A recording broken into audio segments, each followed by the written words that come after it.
हम लोग भगवत गीता के दूसरे अध्याय के 41वें श्लोक को देख रहे हैं और आज तीसरा दिन है इसके ऊपर। इसमें कुछ फ्लिकरिंग हो रही, can you adjust the flickering? Possible, otherwise why it has to do every day? So हल्का सा जूम इन कीजिए, अभी भी है, थोड़ा और कीजिए। ठीक। तो अब इस श्लोक पे व्याख्या करेंगी कृष्णलादनी माता जी। श्रीधर स्वामी के अनुसार कुछ शब्दों को आप समझाइए। व्यवसायत्मिका बुद्धि का अर्थ क्या है? व्यवसायत्मिका बुद्धि का मतलब कि एक निष्ठ होके भक्ति, मतलब भक्ति योग को स्वीकार करे ताकि इससे विश्वास हो कि इसी से मैं तर जाऊंगा। यस, व्यवसायत्मिका मतलब निश्चयात्मिका। देखिए ऐसे समझना चाहिए, एकदम टीचर की तरह आपको समझना होगा कि कोई पूछ ले आपसे, प्रभु जी व्यवसायत्मिका का मतलब क्या है? क्या है?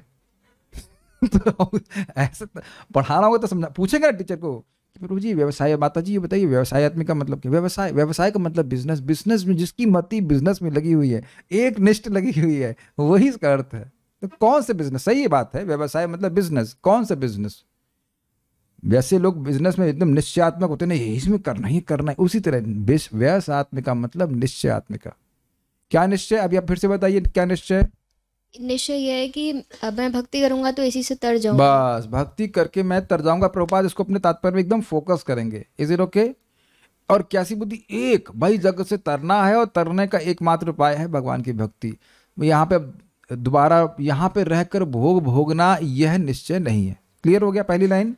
व्यवसायत्मिका बुद्धि एक यह मतलब इस भक्ति योग में या इस निष्काम कर्म योग, भाई हमको पार जाना है, हृदय को शुद्ध करना, इसके अलावा और कोई प्रयोजन नहीं हमारे जीवन का। Is it okay?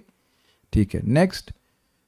हिरण प्रभु बताइए, अब ऐसा जो लोग नहीं कर रहे हैं उनकी क्या स्थिति है? बहुशाखा ही अनंतश्च बुद्ध अव्यवसायी नाम, इसका अर्थ बताइए। तो जो बहुशाखा है मतलब बहिर्मुख है, और सुख की वजह वो बाहर कर रहे हैं, मतलब और हाँ, अनंत इच्छाएं है, तो उसकी वजह से उसकी बुद्धि अलग अलग अनंत इच्छाओं को पूरी करने में लगी होती है। Very good.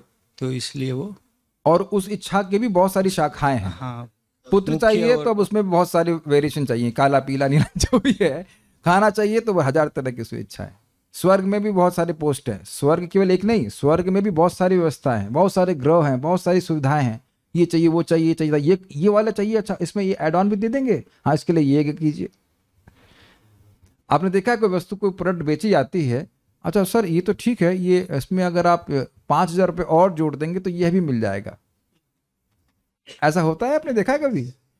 कोई प्रोडक्ट आप खरीदेंगे तो कहेंगे ये भी ऑफर है, इसमें आप, मान लो आप एक एग्जाम्पल लीजिए, आप स्पीकर खरीदना है, ठीक है, एक इच्छा हुई। अब स्पीकर खरीदने में कितनी वेरिएशन हो जाएंगे ना। एक इच्छा है ना कि स्पीकर खरीदना है, तो उसमें कितने ब्लूटूथ है कि नहीं, ये कि नहीं, वो पता नहीं क्या क्या इच्छाएं आ जाएंगी इसमें। उसी प्रकार से एक चीज लेना चाहता है व्यक्ति कुछ यज्ञ के द्वारा, और भौतिक है, और उसके बाद उसमें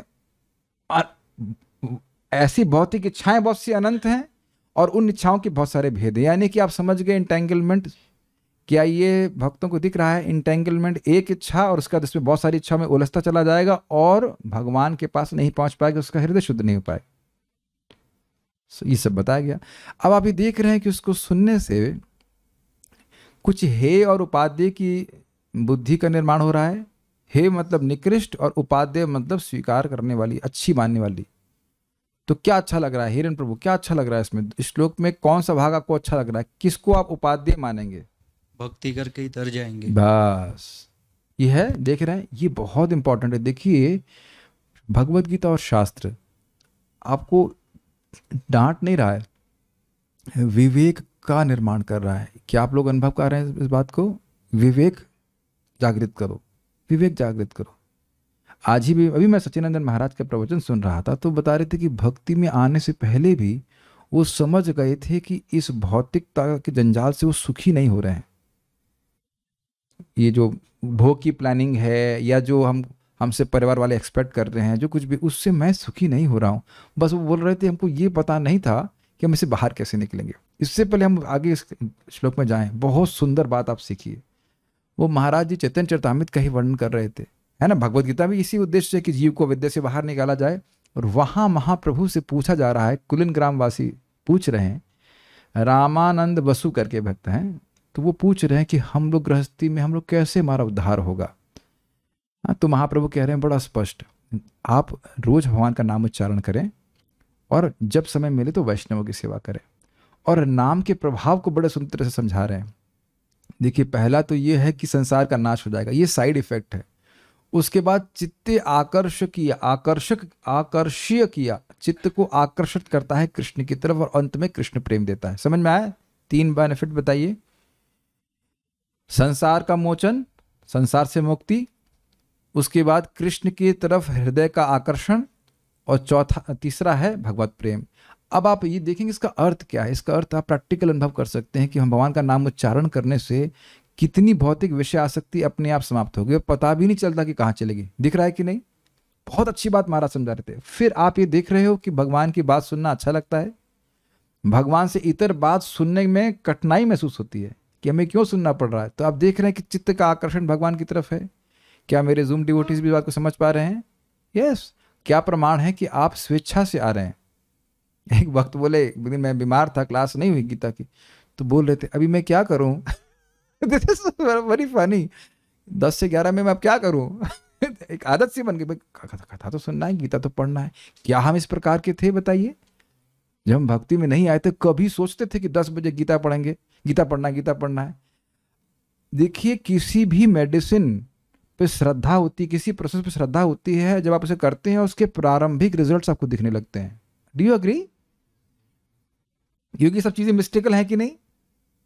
अभी आपको बता रहा था ना कि ये हरे कृष्ण मंत्र से ऐसा होगा तो समझ में नहीं आएगा, लेकिन अब जब जीवन में आप उसके प्रारंभिक फलों को देखेंगे तो आपको विश्वास होता है कि आगे जो फल बताया गया है वह भी पूर्ण होगा। Do you agree with that? जैसे मान लो किसी ने सूर्य नहीं देखा है, तो अब 4 बजे सूर्य देख पाएगा? नहीं देख पाएगा, लेकिन थोड़ा थोड़ा रोशनी आना शुरू हो जाता है, जिसका वर्णन वो सुनेगा कि हल्का हल्का उदित होगा, तो सूर्य क्या होगा? हल्की हल्की आपको लालिमा दिखेगी। तो लालिमा दिखेगी कि नहीं? इसको लालिमा दिखेगी जो उसने वर्णन कर रखा है। तो आगे वो उसको आगे की घटनाओं को देखने के लिए आंखें खुली रखेगा कि नहीं? मेरे उदाहरण आप समझ पा रहे हैं? तो आप देख रहे हैं हृदय में कुछ चमकावट है। अब मैं कल फिर वही उदाहरण दूंगा कि जो भक्त भक्ति नहीं कर रहा है, छोड़ दिया, उसको ये सब बातें समझना बड़ा कठिन लग रहा है। निष्काम कर्म योग, हृदय का शुद्धिकरण और आत्मा का साक्षात्कार इत्यादि। तो इसी ही गॉड कवर्ड ओवर। और जो लोग नियमित रूप से जब करते आए हैं, भक्ति को कर रहे हैं, वो देख रहे हैं कि हाँ बात समझ में आ रही है, कठिनाई नहीं है। अब मैं समझा पा रहा हूं मैं क्या कह रहा हूं। महाराज ने कहा कि देखिए, महाराज नम्रता में बोल रहे थे कि कृष्ण प्रेम मुझको नहीं मिला है, बट मुझे होप क्यों है कृष्ण प्रेम की? क्यों? क्योंकि जो प्रारंभिक फल बताए जा रहे हैं वो हमको दिख रहा है। अभी भी आप लोग समझ नहीं पा रहे हो। संसार से मोचन कहां हुआ प्रभु जी? संसार में तो हैं। हाँ, अगर संसार में रहते हुए वासना नहीं है तो संसार में नहीं है। कभी कभी आप लोग पूछते कहाँ है भाई? आप पूछा गया कभी? आप उस व्यक्ति के सामने हैं फिर भी पूछते हैं कहाँ हो? तो कहाँ का मतलब तुम्हारा मन कहाँ है? वेयर आर कॉन्शियसनेस नहीं। और आपने कभी ऐसा अनुभव किया कि कभी कभी उस स्थान पे बिल्कुल नहीं होते हैं, कहीं मन कहीं और जा रहा होता है, क्या चल रहा है कुछ नहीं पता रहता। एब्सेंट माइंड नहीं, माइंड कहीं और है। एब्सेंट माइंडेड भी होता है लेकिन माइंड एकदम कहीं और है। जैसे मान लो अभी किसी को एग्जाम देना हो तो वो गीता क्लास बिल्कुल नहीं सुन पाएगा ना, ये वो बैठा रहेगा लेकिन एकदम एग्जाम में क्या नंबर आया, क्या नंबर आया, होता होगा ऐसा कुछ? कभी कभी हो जाता है। तो इस जगत में व्यक्ति रह रहा है लेकिन भगवान में मति लगी ही तो वो जगत में नहीं रहे, उसका संसार मोचन हो गया। Do you agree? और शास्त्र से भी बात समझते हैं। तो ये सब बातें हैं। तो मैं सब बातें क्यों बोल रहा हूं? देखिए, जो भगवान ये प्रोसेस बता रहे हैं ये थोड़ा अजीब है, क्योंकि व्यक्ति किस चीज के लिए अभ्यस्त है बताइए? अपनी इंद्रिय तृप्ति नहीं होगी तो हम करें क्यों काम? और आप लोगों को भी देख के लोग खुशते तुम लोगों को क्या मिल रहा है, ये सुबह से हरे कृष्णा कर रहे हो। उनको लगता है जब तक पैसा नहीं मिले काम क्यों करेगा। हम लोग को बोले आप लोग को सैलरी नहीं मिलती है, वाकई नहीं मिलती है, उसको विश्वास ही नहीं हो रहा था कि सैलरी नहीं मिलती है, तो क्यों कर रहे हैं? देर कन्विंस, समझ नहीं आता कि भाई सैलरी के लिए नहीं किया जा रहा है काम। Are you able to follow कि इस जगत में अभ्यस्त किस चीज के लिए है? जब तक इंद्रिय तृप्ति नहीं मिलेगी हम कुछ नहीं करने वाले। और भगवान यहां क्या सिखा रहे हैं? यदि आत्मा का अनुभव करना है जो तुमको अभी नहीं प्राप्त है, यदि सूर्य का अनुभव करना है जो तुम अभी नहीं देख पा रहे हो अंधकार की वजह से, देखने की क्षमता है कि नहीं? आंख अंधे को नहीं दिखाया जा सकता है, जिसकी आंखें हैं उसको दिखाया जा सकता है, अग्रीड। लेकिन अब सूर्य को हम सुबह 3 बजे नहीं देख सकते हैं, तो सुनना पड़ेगा कि हाँ सूर्य है, और ये कुछ ऐसे आप जगे रहें, कुछ रहेंगे तो सूर्य दिख जाएगा, कुछ प्रोसीजर बताया जाएगा ना। Make sense to you? और आप ये मानते हैं कि कुछ ऐसे कीड़े हैं जो रात में ही जन्म लेकर मर जाएंगे, वो सूर्य को कभी देख नहीं पाएंगे। स्पेशली उल्लू तो जिंदा भी रहेंगे तो भी दिखाई नहीं पड़ेंगे। उल्लुओं को तो सबसे बड़ी दिक्कत ये है कि सूर्य उदय होते ही उनको दिखना बंद हो जाता है। तो अब मैं सब बातें क्यों बोल रहा हूं? क्या आत्मा है या नहीं है बताइए? वो आत्मा कौन है? हम हैं। ये समझ आए? हम हैं। अच्छा, तो अब आत्मा कितने लोगों को दिख रही है? आत्मा किसी को नहीं दिख रही है, लेकिन आप जान रहे हैं कि आप हैं कॉन्शियस जीव के रूप में। तो एक प्रॉब्लम हो गई ना, मैं आत्मा हूं लेकिन पहचान देह से कर रहा हूं। समझ आ रहा है? समस्या आ रही है। तो अब इसका समय सॉल्यूशन कैसे मिलेगा? तो यहां भगवान बता रहे हैं निष्काम भावना से करो। और आप समझ रहे हैं सिद्धांत को कि मैं देह नहीं हूं, तो देह की किसी भी तृप्ति के द्वारा मैं सुखी नहीं हो सकता। ये है व्यवसाय का आधार। Is it sinking in for all our devotees? मैं देह नहीं हूं, ये तो एकदम स्पष्ट देखा जा सकता है कि ये हड्डी भड्डी हम ये नहीं है। और हमको दुख होता है कि कभी कभी भक्त समझ नहीं पाते हैं, बस ऐसे ही। इतना तो समझना पड़ेगा, पहली चीज समझनी पड़ेगी ना कि हम आत्मा हैं। हिंदी समझ रहे हैं ना मेरी, तो उसको समझने के पहले आधार क्या है? अ आ क ख ग पढ़े हैं, एटलीस्ट सुने हैं, तब ना समझ में आ रहा है। আমি যখন আমি বাংলা বলবেন তখন আমি বাংলা তো বুঝতে পারবেন না। कुछ कुछ आ रहा होगा, लेकिन ऐसे है कि नहीं? যখন এখানে যদি বাংলাটা প্রবচন হবে তো দুইটা ফেলো তো বুঝতে পারবেন, पर तो सकल तो বুঝতে পারবেন না, और सकलर कथा तो बोलते पारबेन ना।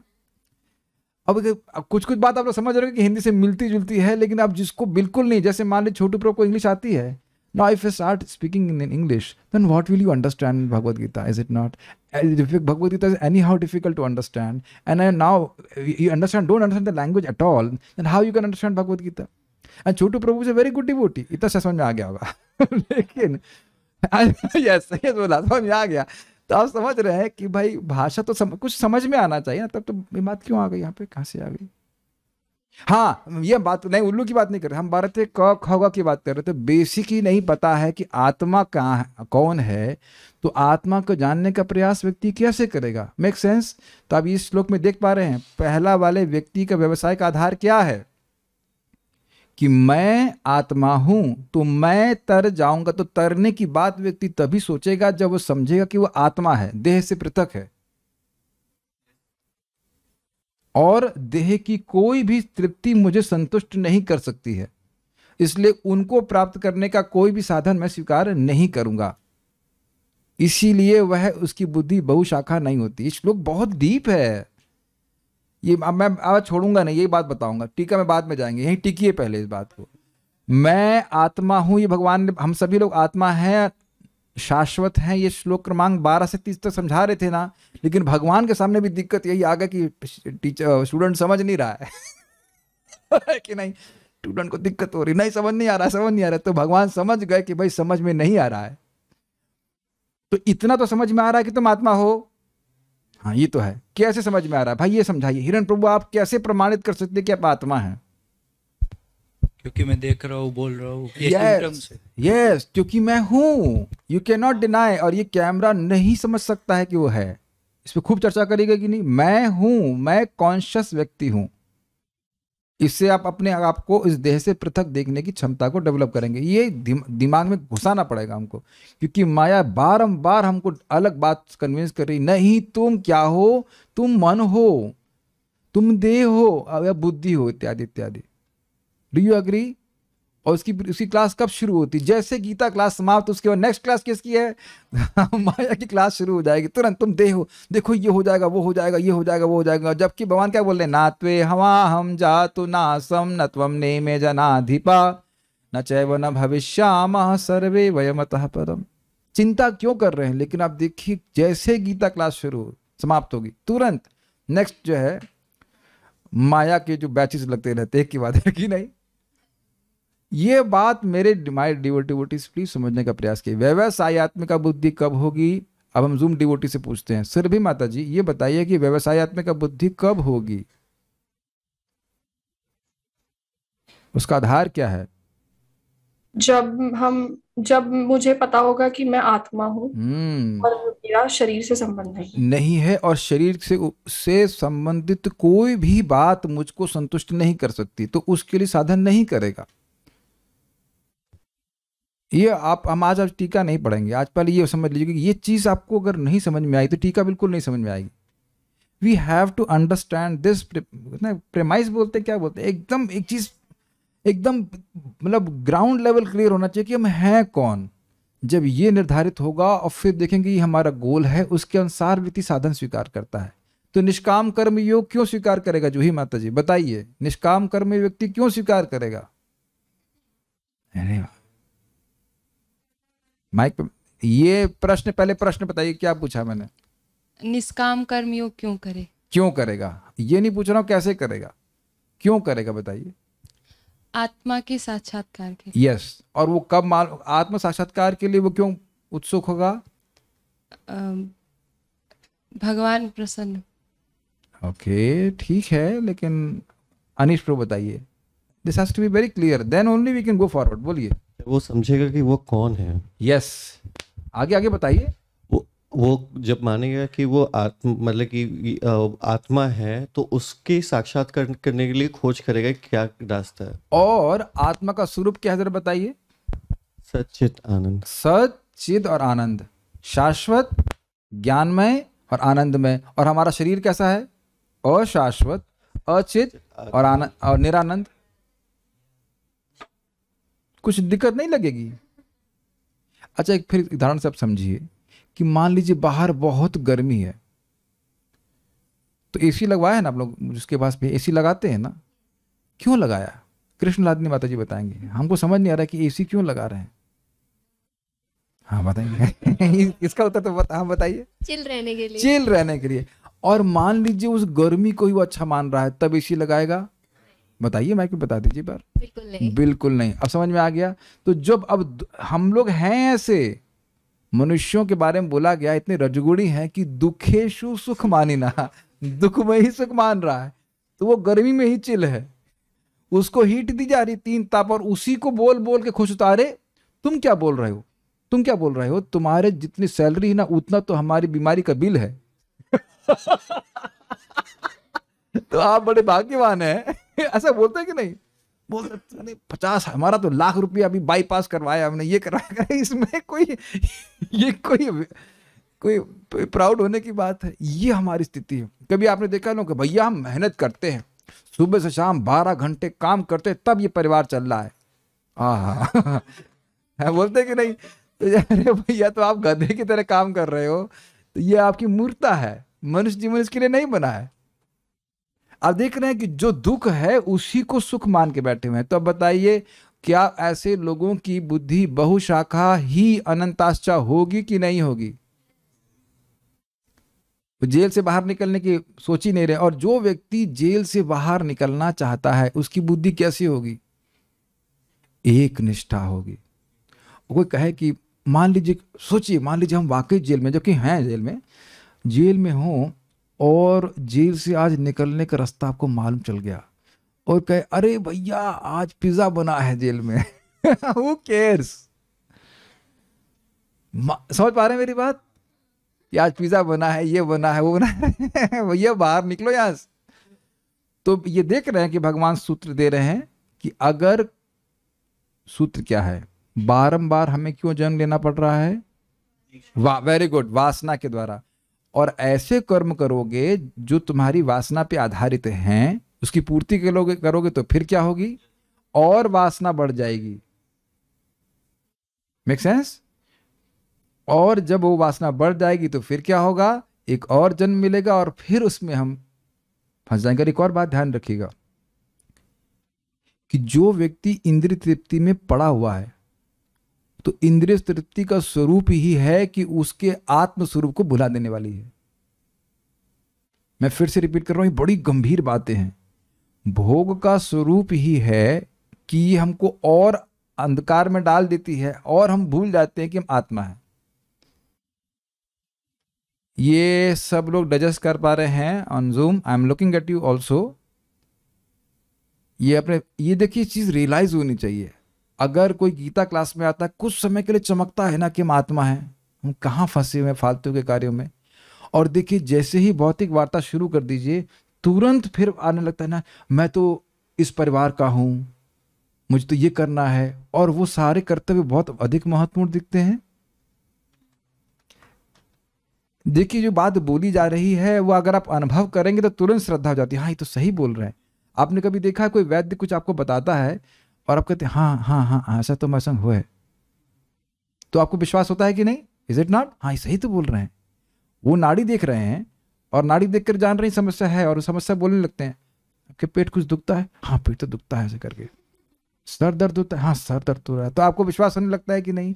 तो ये नाड़ी परीक्षण भगवद गीता का बड़ा स्पष्ट है। ये दिख रहा है कि जो व्यक्ति जगत से वापस जाना चाहता है, उसके पास पहले इंफॉर्मेशन क्या होगी कि वो आत्मा है, वो देह नहीं है। और दूसरी चीज क्या होगी?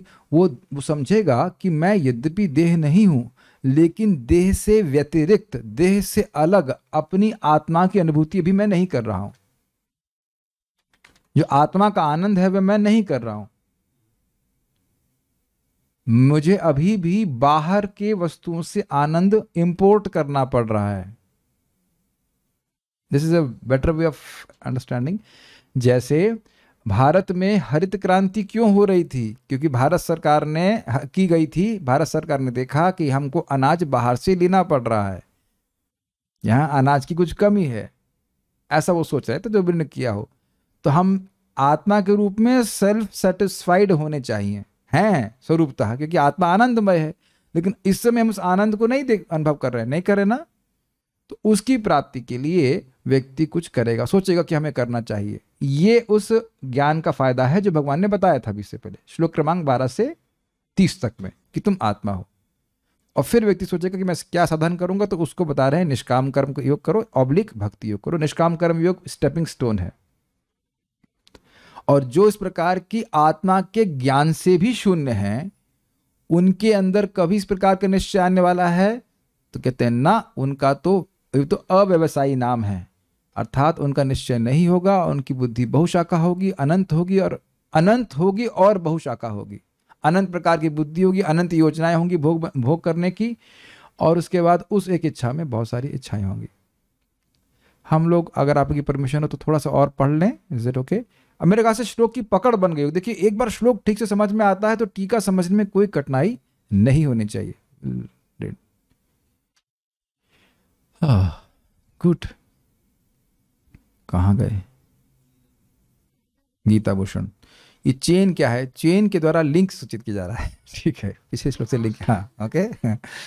इस श्लोक में भगवान निष्काम कर्म और काम कर्मों में निवेशित बुद्धि के भेद को बता रहे हैं। ये पहली चीज समझ में आ गई। लिंक क्या भेद है? निष्काम कर्म, उसमें बुद्धि कैसे कार्य करती है? व्यवसायत्मिका बुद्धि एकहा कुरुनंदना। और काम्य कर्म, काम्य कर्म मतलब जो भौतिक कामना से किए जा रहे हैं। ध्यान दीजिएगा कि निष्काम कर्म में कामना नहीं है, ऐसा नहीं है। क्या कामना है बताइए? आत्मा का अनुभव करने की कामना। बिना कामना के कोई कुछ नहीं करता है, लेकिन भोगने की कामना नहीं है। ठीक है? तो कभी कभी लोग सोचते हैं निष्काम मतलब जब बिना इच्छा के कैसे कोई कर्म करेगा। इच्छा किस चीज की है? आत्मा का अनुभव करने के लिए। ओके, तो दोनों में दिखा रहे हैं। और काम कर्म में निवेशित बुद्धि कैसी है? बहुशाखा ही अनंताश्च बुद्धयो अव्यवसायी नाम। ठीक, गुड। हे कुरुनंदन, वेद द्वारा अनुमोदित कर्मों में जिन निष्काम कर्मों से चेतना शुद्ध हो जाती है वे कर्म भगवत आराधना का रूप ले लेते हैं। मतलब जैसे अग्निहोत्र यज्ञ, तो वो अब निष्काम भावना से किए जा रहे हैं, तो वो एक भगवत आराधना का रूप हो गया। ये भक्ति योग से डिफरेंट है, जिसमें सीधे भगवान की सेवा की जा रही है, लेकिन कुछ प्रिस्क्राइब्ड ड्यूटीज हैं जो भगवान को अर्पित करिए। देखिए एक बात को समझिए, जैसे इस जगत में केशव सखा प्रभु टैक्स देते हैं ना लोग, तो अब टैक्स देने, माइक दीजिए इनको समझा देंगे, ये टैक्स देना क्या गवर्नमेंट की सेवा है या नहीं, ये बता दीजिए, और इतना बता दीजिए यस या नो। इतने हल्के से नहीं, जरा सही से बोले। हाँ हाँ, और टैक्स को चोरी कर लेना अपने लिए वो अच्छा है कि नहीं? नहीं है, एटलीस्ट गवर्नमेंट की दृष्टि से। ठीक है, अच्छा। और आप लोगों ने देखा ही था बीच में वो हल्ला हुआ था ना कि देखो भाई जो पैसा दबा के रखे वो दे दो और नहीं तो छापा पड़ेगा, ऐसा कुछ तो बोले थे ना, करते हैं ऐसा ना लोग गवर्नमेंट। तो जो टैक्स दिया जाना चाहिए वो दिया जा रहा है, तो वो कुछ गवर्नमेंट की सेवा है कि, लेकिन इतनी आत्मीयता नहीं है, लेकिन फिर भी गवर्नमेंट की कुछ सेवा है। Do you agree? और ना दे तो गलत बात होगी कि नहीं?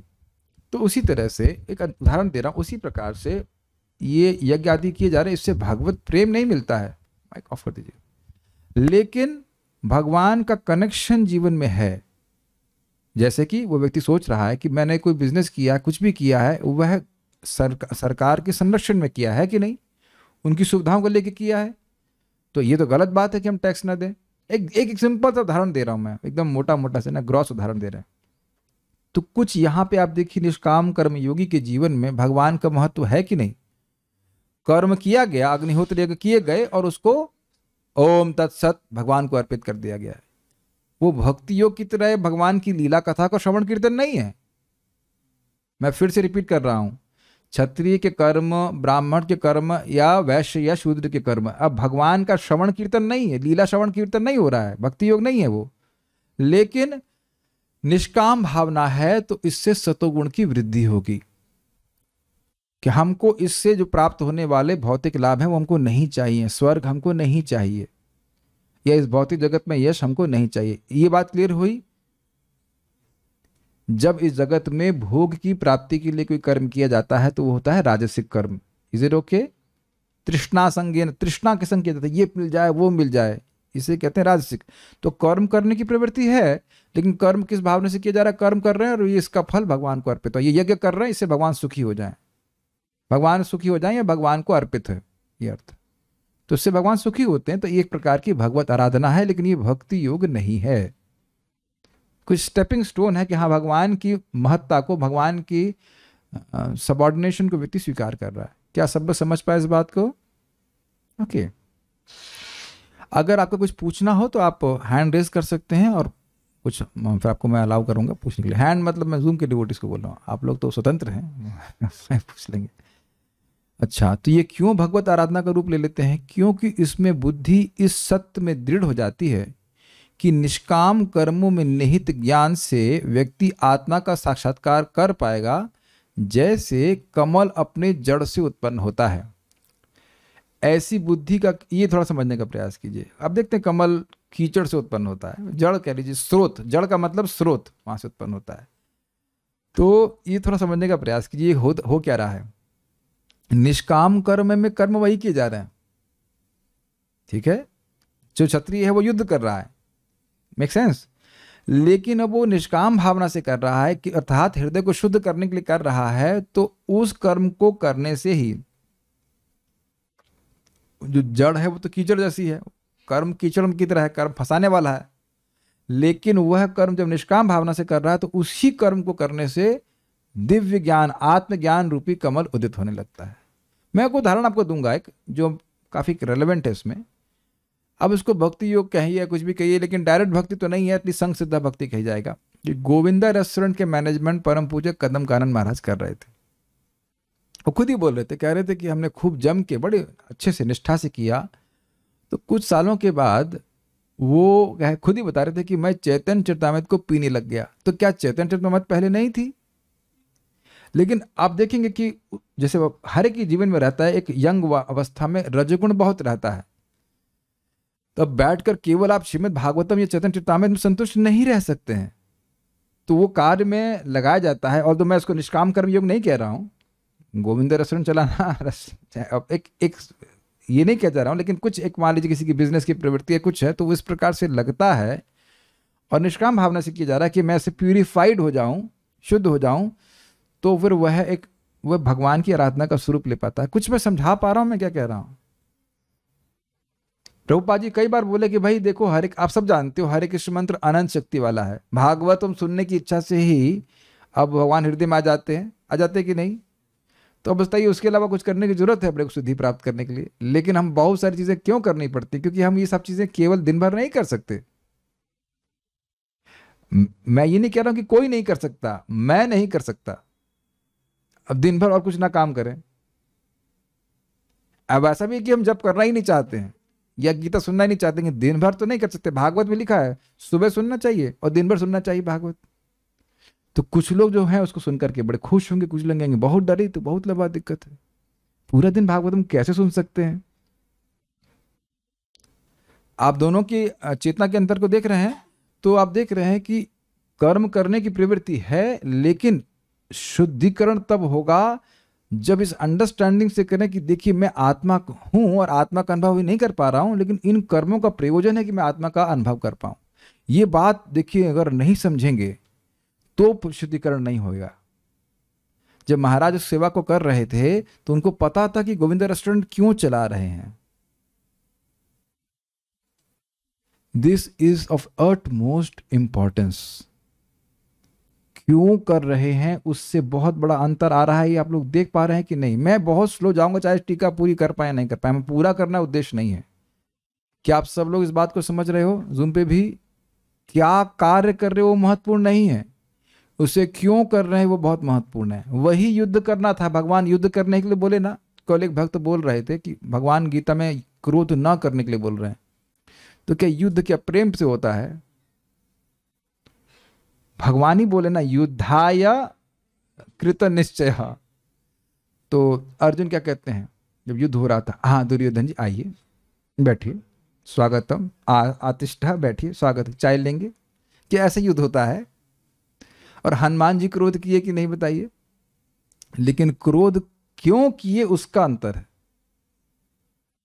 ये बात समझ रहे हैं सब लोग? क्यों का बहुत महत्व है, वही कार्य है लेकिन उसका अंतर बहुत हो जाएगा।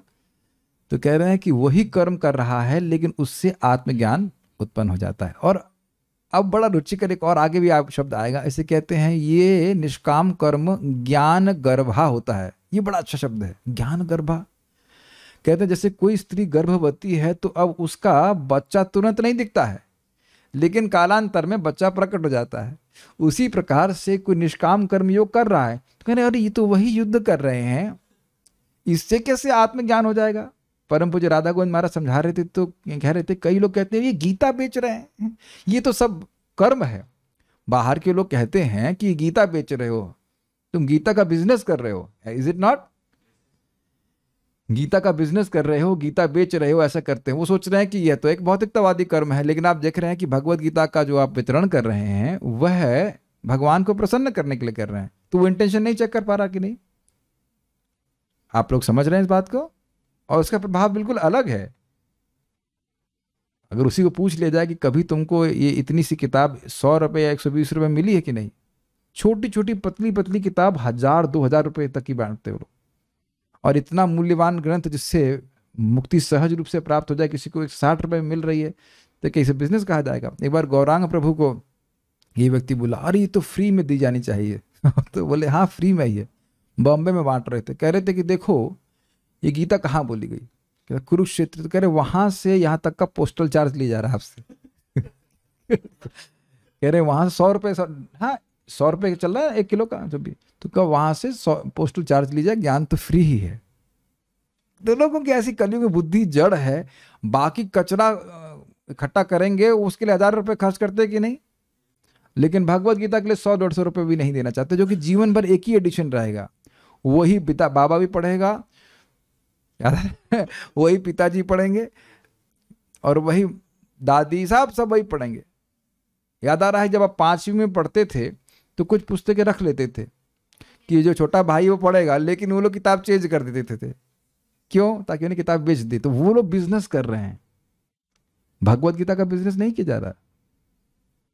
मैं खाली बोल रहा हूं कि वही कार्य लग रहा है देखने में, बिजनेस है, लेकिन उससे व्यक्ति को आत्मज्ञान प्राप्त हो रहा है। Does it make sense? लेकिन भगवत गीता को वितरण करने का उद्देश्य स्कोर बनाना नहीं होना चाहिए। मैं इसलिए बोल रहा हूं कि हम भी कर चुके हैं इस चीज को। Does that make sense to all our devotees? मैं ये नहीं कह रहा हूं कि स्कोर बनाने नहीं चाहिए। अरे 5-5 करोड़ गीता बांट दो, लेकिन स्कोर बनाना आपका उद्देश्य नहीं होना चाहिए। स्कोर बनाकर कर रहे हैं तो फिर वो रजोगुण में द्वारा किया जा रहा है। Is it all okay with all the devotees here? Score बनाने के लिए नहीं किया जा रहा है, भगवान इससे प्रसन्न हो ये भावना से किया जा रहा है। और एक बड़ा सुंदर बात होगी कि अगर इस भावना से कर रहे हैं तो उससे कोई फर्क नहीं पड़ता कि जनता अप्रिशिएट कर रही है कि नहीं कर रही है। जिसका अप्रिसिएशन चाहिए वो अप्रिशिएट कर रहा है। समझ में आया? Is it okay with all the devotees? किसका अप्रिसिएशन चाहिए? भगवान कृष्ण का अप्रिसिएशन चाहिए। वो तो हृदय में बैठे देख रहे हैं कि हाँ, ये एक व्यक्ति को भी कृष्ण के बारे में बता रहा है, वाकई वो चाहता है कि वो भक्त बन जाए। आप देख रहे हैं आप कितने मुक्त हो गए। क्या हमारे ज़ूम डिवोटीज बात को समझ रहे? This is very nice when you don't expect appreciation from outside. आप मुक्त हुए कि नहीं? कितना इंटरेस्टिंग है कि नहीं? और नहीं तो व्यक्ति कर, अरे हमने मैराथन में इतना गीता बांटा, हमको ये खाली ये स्वेटर ही दिया, तो तुम स्वेटर के लिए गीता बांटे। ब्रह्मचारी लोग बड़े परेशान हो जाते हैं, अरे देखो इतनी हमने पूरा महीना सेवा किया और हमको एक स्वेटर ही मिला, तो तुम इसका मतलब स्वेटर ही चाह रहे थे। क्या भगवत गीता वितरण करने का भगवान ये फल दे रहे हैं कि जो गीता का ज्ञान को दूसरों को देता है उसको मैं स्वेटर देता हूं? अभी आप लोग देख रहे थे, इसमें लिखा है कि जो गीता का ज्ञान दूसरों को देता है स्वेटर देता हूं। अरे अपना धाम देता हूं तो वो क्यों नहीं देख रहे हो? आप लोग मेरी बात समझ पा रहे हैं कि नहीं समझ? ऐसे देखा है आपने? देखो तुम इधर गीता नहीं बांटना, और ऐसा लग रहा है कि अब वो एक एक व्यक्ति को गीता बांट चुके हैं, पूरा सब लोग कवर कर लिया है और अब कोई बचा नहीं गीता पर लेने के लिए। सब लोग हाथ खड़ा करते बस बस हो गया, हमारे पास गीता है। आप समझ पा रहे होंगे मैं क्या कह रहा हूं? Whose appreciation you want? भगवान का चाहिए तो एकदम मुक्त हो गए, और जनता का चाहिए होगा तो फिर। और ये विचार कीजिएगा कि जनता अगर अप्रिशिएट करे भी तो हमारा कार्य क्या लेगी, हमें क्या सुख दे पाएगी? नहीं दे पाएगी ना। तो ये थोड़ा समझने का प्रयास कीजिए कि निष्काम कर्मयोग वाला कंसेप्ट है कि ये सारा कर्म जो है उससे भगवान प्रसन्न हो जाए। ये बात, इस निष्काम भावना बहुत बहुत बहुत अप्रिशिएट है। भगवान इस निष्काम भावना को बहुत अप्रिशिएट करते हैं। समझने का प्रयास कीजिए और देख रहे हैं इसका क्या परिणाम है कि भगवान उस व्यक्ति को आत्मज्ञान देते हैं। भगवान को प्रणाम क्यों करें? हम भगवान के सेवक हैं, इसलिए करना चाहिए। Those elements have to come. ऐसी बुद्धि का केवल एक ही लक्ष्य होता है, अर्थात वह केवल उन कार्यों को करने में स्थिर रहती है जिससे आत्मा का साक्षात्कार होता है। समझ में आ गया? मैं आत्मा हूं, आत्मा का अनुभव नहीं कर पा रहा हूं, आत्मा के रूप में आनंदमय हूं, तो मैं केवल उन कार्यों को करूंगा जिससे मुझे आत्मा का अनुभव प्राप्त हो। जैसे भगवान का प्रसाद ग्रहण करने से आत्मा का अनुभव मिलता है कि नहीं? यस, शुद्ध हो रहे हैं आप अगर जप करते हैं उससे मिलेगा, बिल्कुल मिलेगा। तो भक्ति करने से भी आत्मा का अनुभव प्राप्त होता है। तो उन कार्यों में लगूंगा जिससे मुझे आत्मा का अनुभव प्राप्त हो, और उनमें बिल्कुल नहीं लगूंगा जिसमें मुझे आत्मा का अनुभव प्राप्त नहीं हो। Is it okay? ठीक है। हालांकि अव्यवसायी नाम अर्थात जो लोग काम्य कर्म करते हैं उनके अनंत लक्ष्य होते हैं। ए उधर गोली मारो, अच्छा ठीक है, ढिश, अरे रुको उधर गोली मारो, अरे उधर वो रह गया, उधर मारो। समझ में आ गया इसका अर्थ? लक्ष्य अलग अलग होते हैं, इधर भेदो, ये करो, वो करो। और जो व्यवसायी है बस एक ही लक्ष्य है। आई थिंक इसको काफी समझ रहे होंगे अच्छी तरह से, क्योंकि उन व्यक्तियों की को असीमित वस्तुओं जैसे पुत्र, भोजन, पशु और स्वर्ग इत्यादि की इच्छा होती। तो कितने, 4 तो हो ही गए यहाँ पे। दिख रहा, पत्र चाहिए, भोजन चाहिए, पशु। पहले जमाने में पशु नहीं, पहले पशु चाहते थे लोग, गाय हो जाए, घोड़े हो जाए। अब हॉर्स पावर चाहिए। 40 bhp की है, 40 घोड़े उसमें लगे हुए हैं। नहीं, कम है ये, 120 हॉर्स पावर की चाहिए।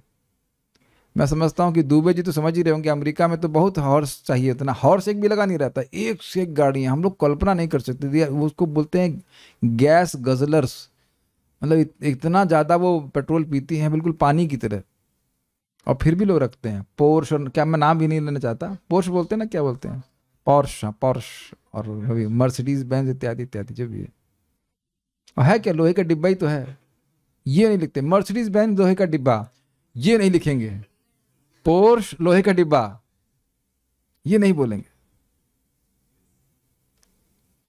ऐसे बहुत सारी इच्छाएं होती हैं। और इन सभी लक्ष्यों की बहुशाखा अर्थात कई शाखाएं, ये आप समझ गए। पुत्र, उसके बहुत सारे वेरिएशंस, ठीक है। भोजन, बहुत सारी इसकी शाखाएं। यद्यपि सोम यज्ञ इत्यादि में केवल एक ही लक्ष्य बताया जाता है, फिर भी शास्त्र संतान और लंबी आयु जैसे अन्य बहुत से मध्यवर्ती फलों की भी चर्चा करते हैं। ये देखिए बड़ा रुचिकर है। और कोई पूछे कि आइडिया कौन दे रहा है, तो शास्त्र ही आइडिया दे रहा है। ये भी इंटरेस्टिंग है, शास्त्र ही आइडिया दे रहा है। शास्त्र कुछ नहीं बोल रहा है कि तुम आत्मा नहीं हो, तुम आत्मा हो, तुम मत फंसो। ये कर्म कांड के शास्त्र बताएंगे ही नहीं कि आत्मा, ये ज्ञान कांड का शास्त्र बताता है कि तुम आत्मा, उपनिषद बताता है कि तुम आत्मा हो, कर्म कांड बोलेगा ही नहीं। जैसे आपके घर में कोई पंडित जी आकर के, पहले बताइए आपके घर में कोई पंडित जी आए हैं कभी? केशव सखा प्रभु आए हैं कभी? बताए कि आप लोग आत्मा हैं?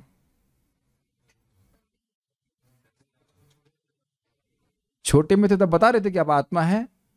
नहीं बताए। पांडे जी आपके यहाँ पे आए हैं और सुरती खाए यहाँ, तो उनको तो ज्ञान नहीं है। आप लोग यहाँ कभी पंडित जी, कोई एस्ट्रोलॉजर आए, पंडित जी बताए आपको? कहानी सुना देंगे। अच्छा, इधर जूम के डिवोटीज कुछ अनुमोदन करें। आप लोग क्या कोई पंडित जी कभी घर में आए हों और कभी ऐसा बताए कि तुम लोग आत्मा हो और तुम आत्म का साक्षात्कार करने के लिए निष्काम कर्म योग करो, अपने स्वधर्म को पालन करते हुए तुम भगवान कृष्ण को समर्पित हो जाओ? नहीं नहीं, कुछ नहीं बोलेंगे। बल्कि सच्ची घटना है। हमारे रोहिणी नंदन प्रभु भरतपुरी गए थे, एक माता जी के घर में कार्यक्रम करते थे, तो उनके लड़के 35 साल के थे और माता जी के, और जब कर रहे थे 16 माला कर रहे थे, तो उस कार्यक्रम में पंडित जी आ गए और पंडित जी बोले, अरे अभी क्या हमारी उम्र है भजन करने की? पंडित जी ही उल्टा उपदेश दे रहे हैं। तो उसका मतलब अब क्या होगा बताइए, क्या गाइडेंस दे पाएंगे वो? तो उसी प्रकार से शास्त्र भी करता है, उनकी गलती नहीं, वो कर्म कांड ही पड़े हैं ना। इसलिए कह रहे हैं कि देखो भाई, सोम यज्ञ का उद्देश्य क्या है? सोम मतलब चंद्रमा की प्राप्ति करना, लेकिन उस यज्ञ में वेरिएशंस रहेंगे। अच्छा, ये तो कर रहे हैं, ये संतान वाला पैकेज लगा दीजिए इसमें। वो पैकेज बोलते हैं ना क्या, ये थोड़ा सा आहुति दे देंगे तो संतान भी मिल जाएगी। तो सोचेगा अभी जब चंद्रमा जा ही रहे हैं तो अब संतान अच्छा करने में क्या दिक्कत है, ठीक संतान कर ले। और लंबी आयु नहीं चाहेंगे? लंबी आयु तो चाहिए। अच्छा, ये थोड़ा और पूजा कर देंगे तो लंबी आयु भी मिल जाएगी आपको। आप समझ में आया? ऐसे बहुशाखा हो जा रही है, ठीक है। काफी इंटरेस्टिंग है ना।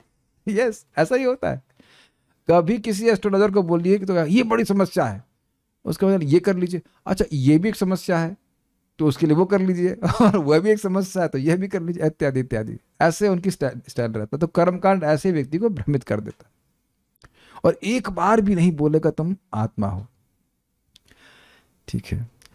एक बात बता सकते हैं कि ऐसा बोल क्यों रहा है शास्त्र? उसको क्यों नहीं बता रहा है कि वो आत्मा है? क्योंकि उसका अधिकार ही नहीं, वो सुनना ही नहीं चाहता है।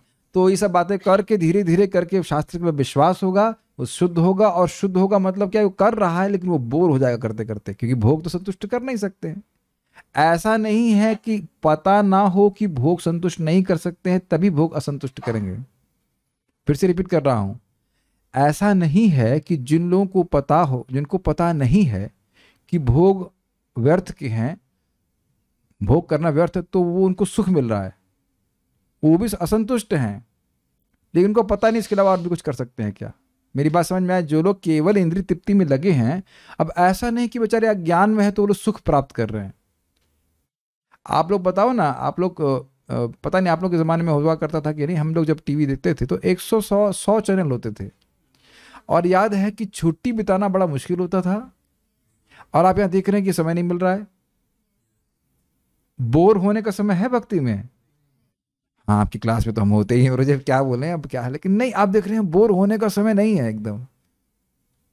क्या आप ऐसी जिंदगी की कल्पना कर सकते थे? और वहां पे cartoon show, next TV, next MTV तो हम नहीं देखते थे, नेक्स्ट जी और जूम, पता नहीं जूम नहीं सॉरी जी, और वो जो भी सोनी वोनी जो भी कुछ था, स्टार, वो टीवी कुछ भी, लेकिन दिख रहा है ना कि मन नहीं लग रहा है ना उसमें।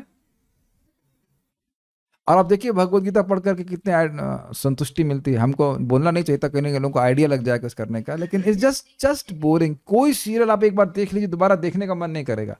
और हम लोग 2.41 को ही तो चर्चा कर रहे हैं। इट इज एवर फ्रेश, क्योंकि आत्मा को सुख देने वाला है। तो ये समझे आप कि बहुत सारे उसमें चैनल रहेंगे। एक टीवी देखा और उस टीवी को देखने की इच्छा, और टीवी ही अपने आप में बहुत तरह के हैं कि नहीं, स्मार्ट टीवी, ये टीवी वो टीवी, बहुत तरह के, एलईडी टीवी, ये 1000 तरह के, हम तो अब इसमें ज़्यादा जानते नहीं, और होगा जो भी है। और उसमें भी बहुत प्रकार की इच्छाएं।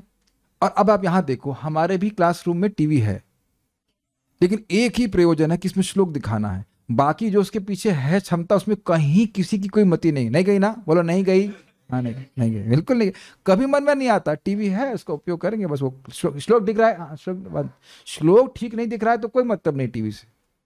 सी, यहां इस रूम में जो भी कार्य कर रहे हैं उसका उद्देश्य क्या है? हम भक्ति में आगे बढ़े, है कि नहीं? चाहे वो कैमरे का अलाइनमेंट है, चाहे लैपटॉप का है, या आवाज ठीक आ रही है तो माइक अच्छा सा लिया गया है, या साउंड लिया गया, समझ रहे हैं बात? कार्य अलग अलग किए जा रहे हैं, उद्देश्य क्या है? भगवत गीता का प्रचार हो और उसके द्वारा भगवान की कृपा हम पर हो। तो एक्शंस आर ऑल डिफरेंट, लेकिन गोल इज ओनली वन।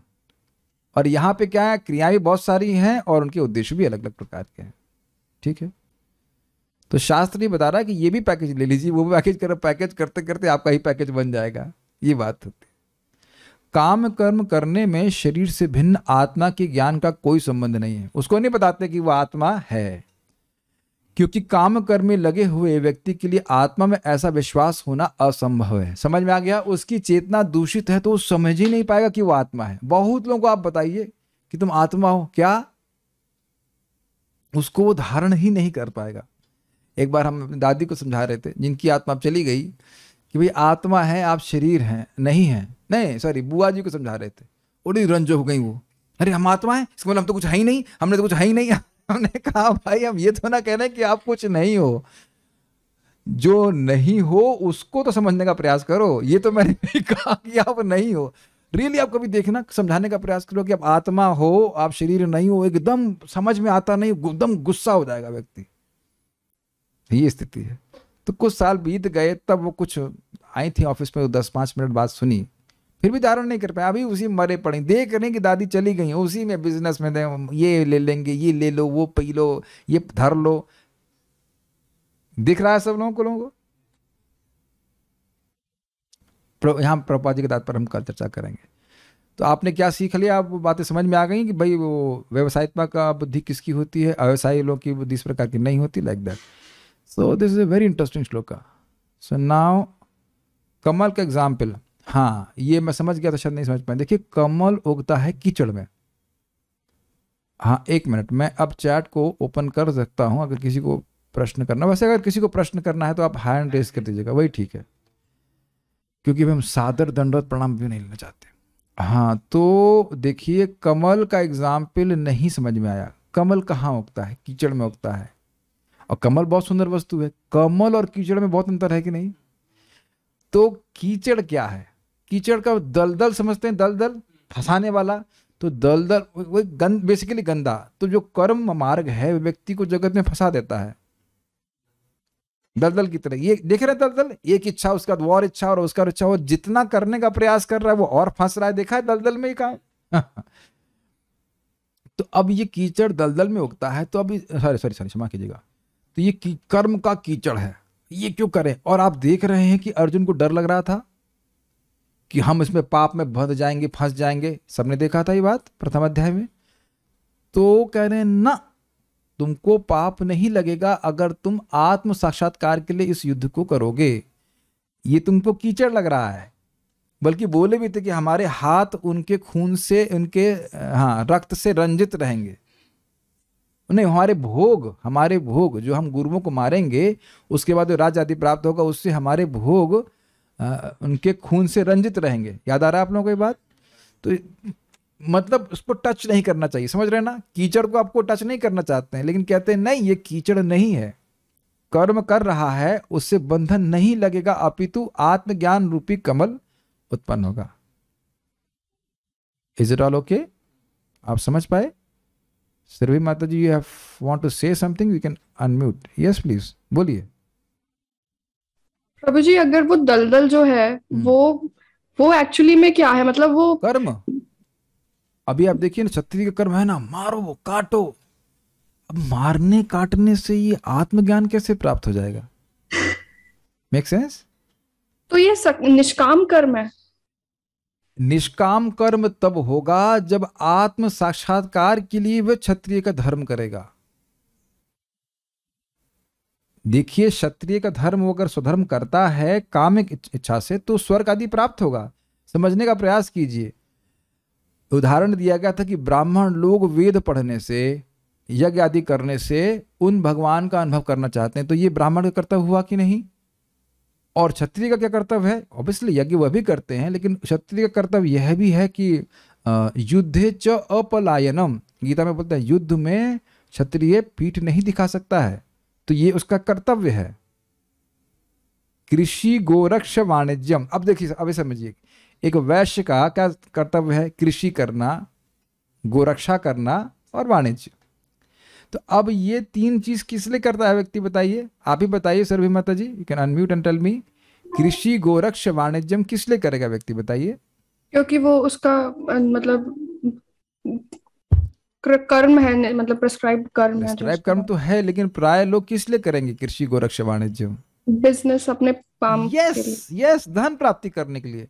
और वही चीज आपका अगर वो कहे कि भाई हम वैश्य हैं, हमारा स्वभाव इस प्रकार से कार्य करने का है, करेंगे, प्रॉफिट तब भी आएगा, ये हम उसको भगवान को समर्पित करने, जो धन आ रहा है वह भगवान की सेवा में दिया जाएगा। तो ये निष्काम कर्म हुआ कि नहीं? कर्म वही है, लेकिन उस धन का उपयोग भगवान की सेवा में करेंगे। गुजराती लोग उसे बड़े एक्सपर्ट हैं कि बहुत बिजनेस में तेज होंगे, लेकिन अब दान करने में बहुत तेज होते हैं। आप प्रायः देखो, आप लोग के यहाँ भी मंदिर में बहुत दान करते हैं लोग, बहुत दान करते हैं। अब लेकिन उसमें भी भेद हो जाएगा कि दान क्यों करना चाहते हैं। इसलिए दान करना चाहते हैं या कि और धन आए तो सकाम हो जाएगा, लेकिन अगर कहे कि नहीं भाई ठाकुर जी की सेवा हो जाए तो ये निष्काम हो जाएगा। तो इधर ओके? तो मतलब कमल, भाई ये बंधन है ना। देखिए, समझने का प्रयास कीजिए कि कोई स्वधर्म कर रहा है, स्वधर्म का मतलब यही कर्म का मार्ग में फंसा, तो अगर वो भौतिक इच्छा से कर रहा है तो उस जगत में उसमें और फंस जाएगा। Make sense? वही गोपालन कर रहा है, वही वाणिज्य कर रहा है, खेती कर रहा है, जो कुछ भी कर रहा है, उसमें वह अगर भोग वासना से कर रहा है कि मुझे भोग मिल जाएगा, तो वो फंस जाएगा उसमें और वो दलदल में फंसेगा। लेकिन वही कर्म कर रहा है, जैसे क्षत्रिय के रूप में कार्य कर रहा है, युद्ध कर रहे हैं, तो उससे उनको पाप नहीं लगेगा, उसमें उनके हाथ गंदे नहीं होंगे, अगर कहा जाए कीचड़ नहीं लगेगा, बल्कि हृदय में आत्मज्ञान उत्पन्न होगा। क्यों होगा? क्योंकि भगवान उससे प्रसन्न होंगे और भगवान अविद्या से निवृत्त कर देंगे इसको। कोई पूछना हो? ओके? और किसी भक्त को कुछ पूछना है बारे में? तो दिस इज वेरी नाइस। देखिए, ये इसको आप अपने प्रैक्टिकल डायमेंशन में बहुत अप्लाई कर सकते हैं। ऐसा नहीं कि अब 24 घंटे व्यक्ति लोग श्रवण कीर्तन ही कर पाएंगे, बच्चों का भी ध्यान रखना होता है और भी कुछ बहुत सारे कार्य आपको करने पड़ते हैं, लेकिन इनडिफरेंट भावना से करें। इनडिफरेंट मतलब समझ रहे हैं? ये नहीं कि हम उससे कुछ बहुत भौतिक लाभ प्राप्त कर लेंगे, तो आप देखेंगे मोड ऑफ गुडनेस बढ़ने लग जाएगा। Make sense to you? जैसे देखिए, मैं अपने प्रैक्टिकल अप्लाई करता हूँ, हम भी बिजनेस, हमें सेवा मिल रही है, गौ माता डिपार्टमेंट की हम सेवा कर रहे हैं, सब कुछ कर रहे हैं, लेकिन अब मैं ऐसे करने का प्रयास नहीं कर रहा हूँ कि बहुत बड़ा मैं बिजनेसमैन बन जाऊं और ये हो जाए, तो मन ना शांत रहता है। Make sense to you? It है। अब मैं समझा पा रहा हूँ मैं क्या कह रहा हूँ? और मैं सोचूं नहीं ये हाई पैसा मिल जाए, वो पैसा मिल जाए, ये मिल जाए, वो मिल जाए, तो फिर वो थोड़ी कठिनाई होती। Same activity is done with the motivation to please the Lord, then it will have be different results. आप बात समझने का प्रयास कीजिए। भक्ति का भी बहुत स्वरूप हो जाता है इस प्रकार से। मैंने एग्जाम्पल दिया ना, गीता क्यों बांट रहे हैं? स्कोर्स के लिए। और फिर प्रभुपाद बोले तुम कोई किसी को गीता दे रहे हो, पूछ ले कि तुम पढ़ते हो ना? हम पढ़ते नहीं, गुरु महाराज ने बांटने के लिए बोला है। तब ये क्या तरीका हुआ? ये सही वैसा ही बात है, ये कोई तरीका नहीं बांटने का। हाँ, हमको तो कोई काम नहीं दे रहा है, आपको शायद काम दे जाए, ये कोई तरीका नहीं है। ठीक है, तो कुछ समझ पा रहे होंगे बात को। Will stop here. और कुछ रह गया? नहीं, will stop here and will continue Prabhupada पर्पट tomorrow. एक बात और रह गई, ध्यान हम बताने के लिए भूल गया। अगर श्रवण कीर्तन करेंगे तब ये इंटेंशन को हम फिक्स रख पाएंगे। ये बात आप समझ पा रहे हैं? और इसको प्रभुपाद जी ने यमुना माता जी को डांटते हुए कहा। बड़ा इंटरेस्टिंग है, यमुना माता जी शुद्ध भक्त हैं। उस दिन वह लाइफ मेंबर बनाने के लिए गई थी और गीता क्लास में शाम को नहीं आई। तो प्रभुपाद पूछे कहाँ थी तुम? कहती मैं सेवा के लिए गई थी, या सेवा करने, जो भी था, लाइफ मेंबर बनाने के लिए गई थी। तो कह रहे हैं, प्रभुपाद बोले कि if you don't hear then you will become a karmi. It's pretty amazing. ये प्रभुपाद जी के शब्द हैं कि लाइफ मेंबर बनाने तुम काहे के लिए गए? ध्यान दीजिएगा कि हम सभी में, एवरीवन, हम सभी में ये भोग के लिए काम करने की प्रवृत्ति बहुत अधिक है। तो इसलिए खूब जब प्रचुर मात्रा में सुनेंगे तब समझ में आए कि मैं ये कार्य क्यों कर रहा हूँ। मैं बार बार रिपीट कर रहा हूँ, किस इंटेंशन से कर रहे हैं वो बहुत महत्वपूर्ण है। Is it okay? So will do पारायण नाउ। श्रीमद् भगवद गीता की जय। अब कल कर लेंगे, है ना? श्रीमद् भगवद गीता की जय, श्रील प्रभुपाद की जय। मैं